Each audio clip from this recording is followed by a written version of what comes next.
ఆవిడ చేసింది వైద్యం. పాత వాళ్ళు ఎలా లెక్కించారంటే వర్షం పడుతున్నప్పుడు వాళ్ళకి ధాన్య ముక్క కురిచిన కుంచలు ఉన్నాయి, ఓ కుంచం కింద పెట్టేవారు. ఆ వర్షపు చుక్క పడుతూ పడుతూ పడుతూ ఉంటుంది. ఆ కుంచం ఎప్పుడైతే నిండిందో అప్పుడు పడ్డ వర్షం ఎంత అంటే కుంచెడు వరకు వర్షం పడింది. అంటే పుష్కలంగా వర్షాలు పడ్డాయి. అది నిండడం అంటే చిన్న విషయం కాదు కదా. కాబట్టి ఈ సంవత్సరం వర్షాలు బాగా పడ్డాయి కాబట్టి మంచి పంట ధాన్యాలు బాగా వస్తాయి, వ్యవసాయదారుడికి చాలా బాగుంటుంది, అన్నీ బాగుంటుంది.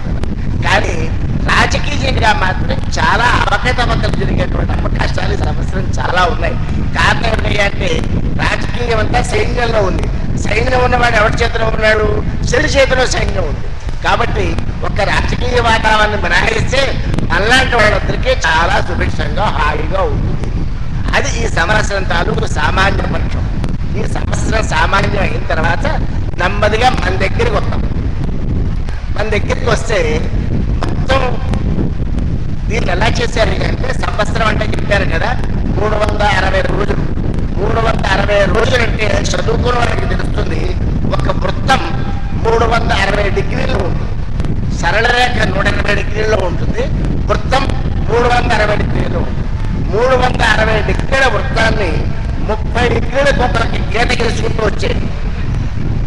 12 3 36 నానా వెనకాల శబ్దం చాలా ఎక్కువగా ఉంది. మళ్ళీ నన్ను డామినేట్ చేసి మాట్లాడుతున్నారు. ఇద్దరు బయట వచ్చుకునే మాట్లాడుతున్నా, నన్ను డామినేట్ చేసి మాట్లాడుతున్నా.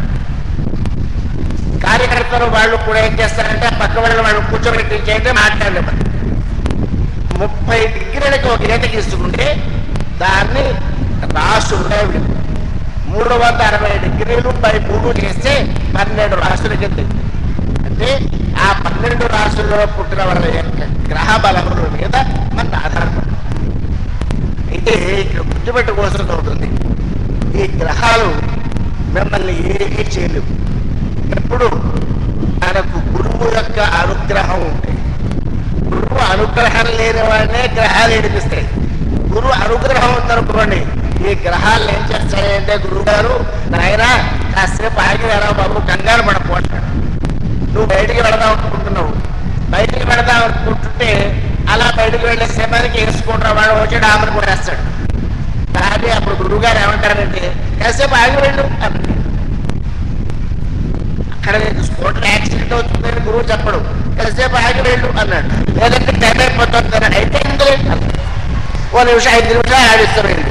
5 నిమిషాలు ఆలస్యంగానే వెళ్ళేటప్పుడు నిన్ను గుర్తివచ్చినటువంటి స్కూటర్ వాడు ఆల్రెడీ వెళ్ళిపోయాడు. నీకు ఆపత్తి అలా అంటే మనకు తెలియదు. గురువు యొక్క అనుగ్రహం మన కంటికి కనిపించదు, కానీ మనకి ఏది మంచో చేస్తాం. మనం ఏదో ఒక పెళ్లి సంబంధం కోసం వెళ్ళాం. గురువు గారి దగ్గర అయ్యా సంబంధం చేద్దాం అనుకుంటున్నాం అంటే ఇది సంబంధం అయ్యేలా చూడండి, చాలా బాగుంది, కుర్రాడు చాలా అందంగా ఉన్నాడు, బాగా సంపాదిస్తున్నాడు, అత్తనామాలు కూడా లేరు, చాలా హాయిగా ఉంది, ఈ సంబంధం అయ్యేలా చూడండి, అయ్యేలా చూడండి, అయ్యేలా చూడండి వెళ్ళాం. 60 గంటలు ఇచ్చాం, 100 సార్లు చెప్పాం, అంతా అయింది. చెట్టు చివరిలో సంబంధం అవ్వలేదు. గురువుగారిని ఎంత ప్రార్థిస్తే ఆ సంబంధం అవ్వలేదు. అయ్యో చాలా మంచి సంబంధమే అనుకున్నాం. కానీ ఆ సంబంధం చేసుకుంటే నీ జీవితంలో కొన్ని కష్టాలు వచ్చే ఉంటాయి. అది మనకు తెలియదు. భవిష్యత్తు మనకు తెలియదు. భవిష్యత్తు ఎవరికి తెలుస్తుంది? గురువుకు తెలుస్తుంది. కాబట్టి ఏం చేస్తాడంటే నువ్వు ఎంత బాగుందన్నా నీకు ఏది మంచో అది నీకు అనుగ్రహిస్తాడు, నీకు ఏది చెడో అది నీకు అనుగ్రహించడు. అటువంటి గురుబలం గట్టిగా ఉంటే ఈ రాశులు మనం ఏం చేయవు. కాబట్టి మంచి అయితే సేకరిద్దాం.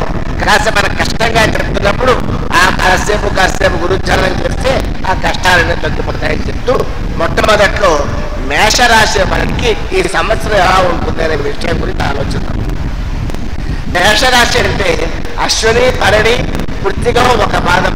ఒక్కొక్క నక్షత్రాన్ని 4 పాదాలు చేసుకోండి. కృత్తిక మొదటి పాదం, అశ్విని